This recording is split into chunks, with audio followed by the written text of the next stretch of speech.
Vamos lá, galera. Vamos lá, vamos continuar aí. Vamos continuar aí a revisão. Vamos lá. Vamos continuar, não vamos perder tempo.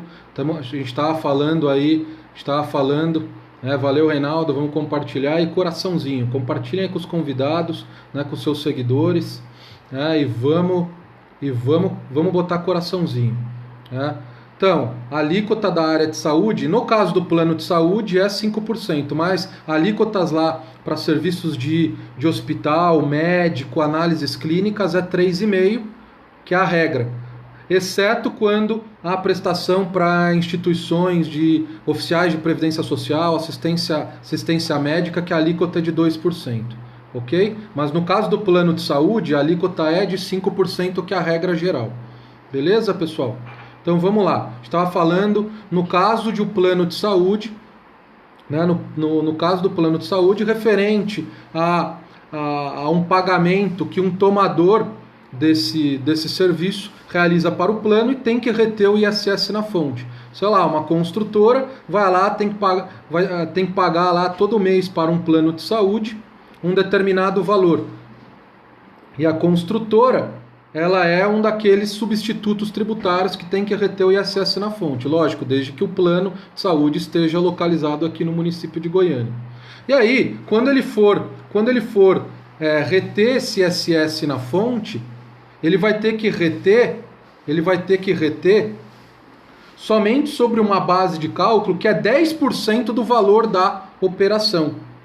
Então, se o valor pago por esse tomador ao plano de saúde é de R$100 mil, a base de cálculo que ele vai calcular o ISS retido na fonte vai ser somente sobre 10 mil, que é 10% do valor da operação. E aí, sobre esses 10 mil, ele aplica a alíquota de 5% e recolhe. Beleza? Então, prestem muita atenção, né? Estou falando aí das deduções aqui no caso do plano de saúde, e eu estou falando aqui especificamente do caso quando eu tenho um tomador que vai reter o ISS na fonte relativo a um valor que ele está pagando para esse plano. E aí, quando ele for calcular o ISS retido na fonte, relativo ao valor que ele está pagando por esse plano, a base de cálculo que ele vai utilizar é 10% do valor do serviço que ele está pagando aí para o plano de saúde. Se o valor do serviço é 100 mil, a base de cálculo que ele vai utilizar para reter o ISS na fonte vai ser 10 mil reais. Aí ele aplica a alíquota de 5% e calcula o ISS devido. Beleza, pessoal? Então, relativamente aos planos de saúde era isso. Agora, outro caso em que é permitido a dedução da base de cálculo do ISS, aí no município de Goiânia, é no caso dos serviços cartorários. Né? Os cartórios, a gente sabe que tem que pagar o ISS, são submetidos à tributação do ISS, porém, é permitido, a legislação permite eles deduzirem o valor que eles repassam para um fundo aí de modernização do poder judiciário aí do Estado. Então, se um determinado cartório aufere de receita R$1 milhão num determinado mês, qual que vai ser a base de cálculo? A base de cálculo vai ser esse R$1 milhão deduzido um valor de 10%. Então eu vou pegar 1 milhão, 10% de 1 milhão é 100 mil, então é esse valor que eu vou poder deduzir da base de cálculo, que é um valor que o cartório tem que repassar para esse fundo. Então, a base de cálculo não vai ser 1 milhão, vai ser 900 mil, porque eu deduzo aí um valor de 10%. Beleza? Então essa é a dedução que os cartórios podem efetivar na hora de calcular o ISS. E sempre bom lembrar, tá, pessoal? Nos serviços cartorários, nos serviços notariais, o ISS não integra a sua própria base de cálculo. É aquele caso específico em que o ISS é calculado por fora. Beleza? Outro caso que eu quero falar com vocês, que é muito importante sobre base de cálculo, são o regime especial de tributação do ISS. Porque a regra geral é o ISS, a base de cálculo do ISS, ser a receita bruta de serviço, ser o movimento econômico daquele prestador. Porém, há dois casos na legislação, que é profissional autônomo e sociedade de profissionais, em que o ISS ele não é apurado, não é calculado em função do movimento econômico, em função da receita efetivamente auferida por esse prestador. Ele é calculado de forma fixa. No caso dos profissionais autônomos, depende da atividade que esse profissional autônomo exerce. Mas, para o profissional autônomo poder apurar o ISS dessa forma, ele tem que estar inscrito no cadastro de atividades econômicas, que é o cadastro fiscal aí das empresas que exercem atividade no município de Goiânia, e ele pode ter no máximo 2 empregados. Se ele tem mais de 2 empregados, ele não pode apurar o ISS utilizando o regime de tributação fixa. Então esse é o profissional autônomo. E outro tipo de prestador que também calcula o ISS de forma fixa são as sociedades de profissionais. Sociedade de profissionais é aquele tipo de pessoa jurídica que exerce algum tipo de atividade liberal, técnico-científica, como, por exemplo, advogado, médico, contador, auditor, engenheiro. São sociedades que exercem uma atividade liberal, técnico-científica. E, nesse caso, as sociedades de profissionais elas vão apurar o ISS em função do número de sócios ou profissionais habilitados no exercício dessa atividade. Ok? Eles não vão apurar o ISS em função da receita efetivamente auferida. Porém, há algumas condições que impedem, que desenquadram essas sociedades de profissionais a utilizar como regime de tributação do ISS essa tributação fixa. E aí eles adotariam o regime de tributação em função do movimento econômico. Quais são essas condições que impedem esse tipo de sociedade a utilizar esse regime especial de tributação? A primeira é o caráter empresarial. Todos sabem que para uma sociedade de profissionais poder apurar o ISS, utilizando esse regime de tributação, tem que ser uma sociedade simples. O que é uma sociedade simples? É aquele tipo de sociedade em que seus sócios exercem a atividade principal da empresa de forma pessoal. Então eu tenho lá uma clínica médica, todos os médicos que compõem o quadro societário dessa sociedade, eles atendem os seus pacientes. Então eles estão lá exercendo de forma pessoal essa atividade, que é a atividade médica aí dessa sociedade. Então não pode ter caráter empresarial, a sociedade tem que ser simples, ela não pode ser empresária. Ela não pode ter no seu quadro societário uma pessoa jurídica. Vamos pensar bem, como uma pessoa jurídica vai exercer de forma pessoal, a atividade aí fim da empresa? Não tem como. Então isso já seria um indicativo que essa sociedade tem um caráter empresarial. Ter um dos sócios que não exercem de forma pessoal essa atividade, ele simplesmente está no quadro societário para aportar capital. Também quando essa sociedade terceiriza uma das etapas aí da atividade fim para terceiros. Terceirizar para terceiros é redundante, mas enfim. Então, terceirização de serviço já é um indicativo que essa sociedade deixou de ter esse caráter simples e passou a ter um caráter empresário. Outra é quando algum dos sócios não são habilitados para exercer atividade fim. Por exemplo, eu tenho uma clínica médica e eu tenho lá quatro sócios médicos habilitados para exercer essa atividade e um dos sócios é engenheiro. Ele não é habilitado. Então, se ele não é habilitado para exercer essa atividade fim, é óbvio que ele está ali ou para administrar a sociedade ou para aportar capital. Então, esse é um indicativo que ela deixou de ter o caráter de sociedade simples. A outra questão é eu ter a sociedade exercer exercer atividades diversas daquela que são habilitados os sócios. Por exemplo, eu tenho uma clínica médica que, óbvio, é composta de médicos no seu quadro societário, mas ela também tem como atividade fim consultoria. Então, além de ter atividade médica, ela exerce atividade de consultoria. Pronto, atividade diversa da que os seus profissionais estão habilitados. Então, aí, isso é um indicativo de que essa sociedade ela deixou de ter esse caráter simples e passou a ter um caráter empresário, ok? Então isso já desenquadraria essa sociedade de profissionais em apurar o ISS por esse regime de tributação. Beleza, pessoal? Então vamos lá, mais um tema, vamos lá. Pessoal, outra coisa que eu coloquei aqui para tratar com vocês é um caso bem específico quando eu tenho um prestador de serviço que exerce mais de uma atividade.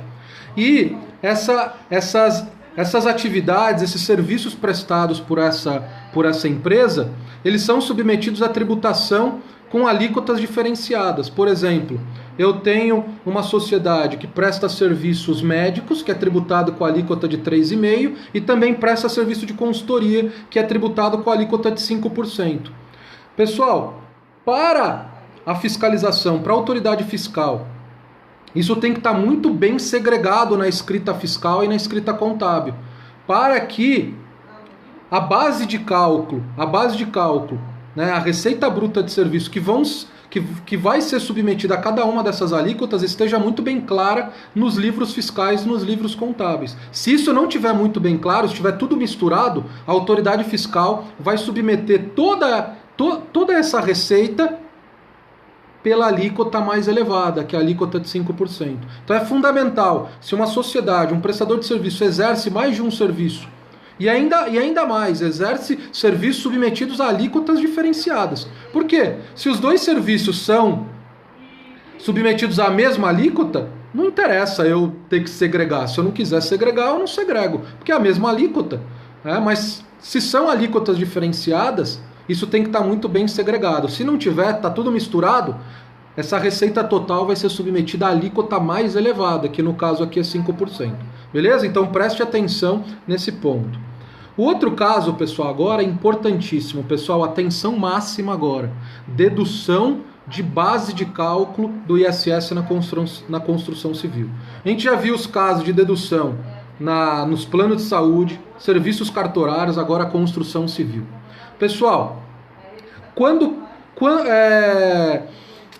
que valor eu posso deduzir da base de cálculo do ISS na construção civil? Agora preste atenção. A jurisprudência do STF, o entendimento do STF é que é possível deduzir os materiais fornecidos pelo prestador e a subempreitada. Prestem muita atenção agora. Olha aqui, olho no olho. Olho no olho, preste atenção. No município de Goiânia não é possível deduzir subempreitada. Não é possível. Só é possível deduzir os materiais fornecidos do prestador. E agora, pessoal, isso é o que está no Código Tributário Municipal de Goiânia. Agora um detalhe, está lá no Decreto 1786 de 2015. Esses materiais fornecidos pelo prestador que podem ser deduzidos, eles têm que ser incorporados à obra. Então, se não é incorporado à obra, mesmo que foi fornecido pelo prestador, não pode ser deduzido. Então, material que o prestador, a construtora gastou com refeição para o mestre de obra, para os pedreiros, material que foi utilizado para fazer aquelas estruturas provisórias que não se integram a obra, não vão poder ser deduzidos da base de cálculo do ISS. Ok? Ok? Então, para deduzir, o material fornecido pelo prestador tem que se incorporar à obra, à edificação. Aí, pessoal, o que eu quero falar com vocês? Que tipo de material eu posso deduzir? Lógico, os incorporados aí à obra. Mas eu quero discutir com vocês aqueles materiais que podem ser de 3 tipos. O material adquirido de terceiro é aquele que a construtora adquire e não faz nada com ele. Por exemplo, telha, tijolo, azulejo, não faz nada com ele. Ela adquire de terceiros e aplica na obra no estado que ela adquiriu, nas condições que ela adquiriu.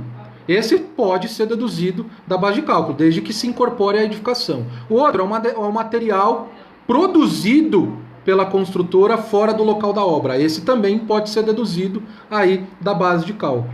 Agora preste muita atenção. O material produzido pela construtora no local da obra, esse não pode ser deduzido.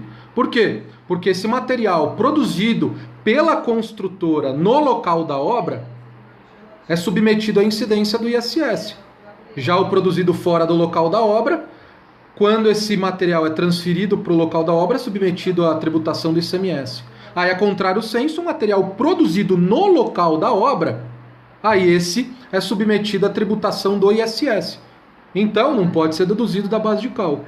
Aí eu tenho um tipo de material muito específico, que tem até uma súmula do STJ, que é a súmula 167 do STJ, que fala que aquele tipo de concreto produzido em caminhão betoneira durante o trajeto até a obra, ele é considerado como se tivesse produzido no local da obra. Então, se ele foi produzido no local da obra, eu não posso deduzir da base de cálculo do ISS. Ok? Então, pessoal, essa é a primeira coisa que eu queria falar com vocês. O primeiro método que eu tenho para apurar a base de cálculo do ISS na construção civil é pegando o valor do serviço cobrado pela construtora e deduzindo os materiais. Né? Lógico, satisfazendo aquelas condições que estão previstas no decreto 1786. Né, incorporados à obra, na nota fiscal tem que estar lá estipulado o endereço da obra, o material, a nota que acoberta essa transferência do material não pode ter sido emitida após a concessão do habite, são aquelas condições que estão lá no decreto 1786. Então eu pego o valor da operação, o valor do serviço e deduzo esses materiais. Para fazer isso, eu tenho que ter um controle fiscal e contábil bem cuidadoso. Bem cuidadoso. Só que tem construtoras de pequeno e médio porte que não têm essas condições de realizar esse controle fino. E aí o que elas optam? Elas optam em apurar a base de cálculo do ISS utilizando um percentual fixo, que eu deduzo a título de materiais fornecidos pelo prestador. Então eu pego lá um milhão que uma construtora cobrou para fazer uma obra. Ao invés de ela deduzir, fazer todos aqueles controles de nota fiscal, dos materiais realmente utilizados na obra, ela pega o valor, deduz 40% do valor da operação, 1 milhão do 40% dá 600 mil, né? 400 mil a dedução, 1 milhão menos 400 mil dá 600 mil, perfeito. É isso mesmo. Então tem essas duas opções. De pegar o valor da operação e deduzir 40%. É uma estimativa, é um modo simplificado de eu apurar a base de cálculo do ISS nesse caso. Ok? Então preste atenção nisso. A outra coisa que eu queria falar com vocês é quando a construtora ela vai prestar um serviço para um tomador e esse tomador tem que reter o ISS na fonte. Comum daqueles substitutos tributários, lá no artigo 175 do decreto 17, escrita em princípio, vai prestar esse serviço, né, o local da obra no município. Resumindo, esse tomador, ele por algum motivo previsto na legislação, ele tem que reter o ISS na fonte. Como que ele vai reter? Aplicando a alíquota de 5% sobre o valor total da operação? Não. Ele vai pegar o valor total da ação, deduzir os 40% que a gente acabou de ver, e sobre esse deduzido, ele aplica a alíquota de 5% e retém o ISS na fonte. Então, quando existir substituição tributária no âmbito de um serviço de construção civil, o tomador ele vai ter que reter o ISS na fonte sobre esse valor deduzido. Se o valor é 1 milhão, ele vai aplicar 40%, 400 mil, deduz 1 milhão de 400 mil, dá 600 mil. Então ele vai aplicar os 5% sobre os 600 mil. Vai dar aí 30 mil reais a ser recolhido a título de ISS, que ele vai reter na fonte. Beleza, pessoal? Então, no caso em que a construtora for prestar um serviço para um tomador que, em função da previsão aí na legislação, ele tem que reter o ISS na fonte. Um outro caso, pessoal, muito interessante, que está lá no regulamento, no decreto 1786, é quando, né? Valeu, Ana. Se possível, depois comenta sobre a incidência do... Com certeza, está aqui na minha lista. Com certeza vou comentar sobre isso ainda, beleza? Vou comentar sobre isso, um assunto super importante. Agora, um outro caso de construção civil que é super importante. Professor, vou ter que pegar a reprise. Perfeito, perfeito. A reprise vai ficar por 24 horas. Beleza? Também se inclui na base o valor dos materiais adquiridos em relação às notas emitidas após a emissão da nota. Não entendi. Mas os materiais adquiridos de terceiro, desde que o material incorpore a obra e satisfaça aquelas condições previstas no regulamento, perfeito, pode deduzir. O que não pode deduzir é o material produzido no local da obra pela construtora. Pessoal, vamos deixar as perguntas para o final, tá? Porque então me prejudica aqui no raciocínio. Beleza? Vamos deixar para o final aí as perguntas. E também, muita pergunta acaba travando aqui a transmissão. Então vamos lá. Outro caso relacionado à construção civil é quando eu tenho um prestador de serviço de elaboração de projeto. Então eu tenho lá um escritório de arquitetura e engenharia que elabora projetos. E elaborou um projeto de edificação aí que vai ser efetivado por uma construtora no município de Goiânia. E a gente já sabe que para esse projeto ele subsidiar, embasar uma construção, ele precisa ser aprovado aí pela municipalidade. Só que esse projeto, para ser aprovado pela municipalidade, o ISS relativo a essa prestação de serviço, só que aqui, desde que o prestador esteja inscrito em outro município, o ISS vai ser estimado pelo município de Goiânia. E como que vai ser estimado? Vai ser estimado em função da metragem do imóvel. E a base de cálculo relativa a esse serviço, que a sua base de cálculo vai ser estimada, como condição para a emissão do alvará que vai aprovar o projeto, como que vai ser calculada essa base de cálculo estimada? R$30 por metro quadrado da obra. Então você pega lá, o município está analisando um projeto de uma edificação que tem 1.000 metros quadrados. R$30 por metro quadrado, a base de cálculo do ISS relativo à prestação de serviço para elaborar esse projeto vai ser 30 mil. E aí, sobre esse valor, 30 mil, eu aplico a alíquota de 5%. E esse escritório, essa sociedade de arquitetura e engenharia que desenvolveu esse projeto, para ter esse projeto aprovado, vai ter que pagar o ISS, estimado aí pelo município de Goiânia, então não tem o projeto aprovado. Ok? Então eu vou aplicar, nesse caso, 1.000 metros quadrados, R$30 por metro quadrado, a base de cálculo vai ser 30 mil, aplico 5%, o ISS vai ser aí 1.500. Então, para eu ter o projeto aprovado, uma das condições é pagar esse 1.500 relativos ao ISS, em função dessa prestação de serviço referente à elaboração desse projeto. Só que isso eu só aplico quando esse prestador de serviço for inscrito em outro município. Ok? Exato. Não inscritos no município de Goiânia. Exatamente isso. Porque se for inscrito no município de Goiânia, não vai precisar pagar o ISS nesse momento, vai pagar o ISS no prazo previsto pela Secretaria de Finanças. Ok? Então, vamos lá. Outro assunto que eu coloquei aqui para tratar com vocês, base de cálculo em agência de viagem.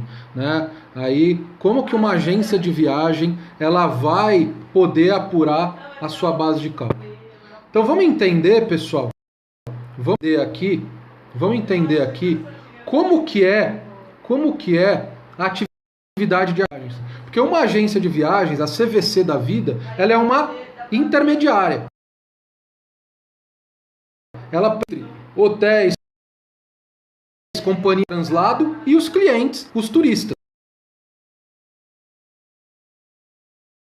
Através de uma comissão.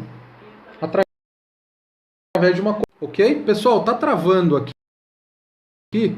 Eu vou iniciar uma transmissão, beleza? Isso já foi comentado na aula? Já foi comentado. Assiste na reprise aí que vê o ponto que eu comentei dos serviços cartorários.